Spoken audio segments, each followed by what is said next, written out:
What are the principles of peer feedback? If we want our feedback to be effective, we have to follow a couple of rules. We have to give the feedback in a sandwich format, which means that we always start with the compliments, with the positive points, with the points that have been done nicely in the work. Then we give critical and constructive feedback, the points that needs to be improved, and finally, again, we finish with the compliment, with the positive feedback, because it's always good to finish with this feedback so that people know that you have taken both the points for improvement and also the strength of the work that have been done. The feedback should be non-evaluative, which means that we focus on the content, we focus on the argument and not on the individual and the personality of that individual.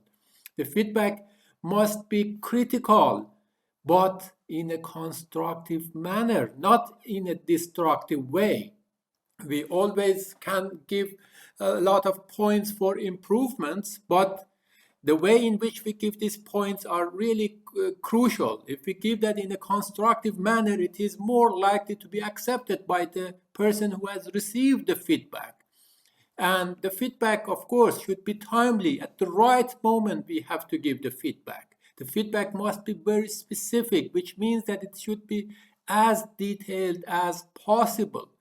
For example, if you want to give feedback to a person who has presented an article, and if you see a positive point about it, you should say that very explicitly. For example, in the results section, if a person has given a good presentation and has also used very nice figures and tables and have explained that nicely, then you should elaborate on that. You should say that the figures were very nice in the presentation because it was informative, it was clear and to the point, and it also captured the attention of the audience. We always need to reflect on the feedback that we receive. What kind of feedback did I receive? How was it? Do I agree with that or not? How can I use that feedback to improve my learning goal? How can I take advantage of that feedback? And of course, we should never be defensive when we reflect on our feedback that we received. Just give it some time, and then later on you can elaborate on that a little bit further and you can digest it in a better way.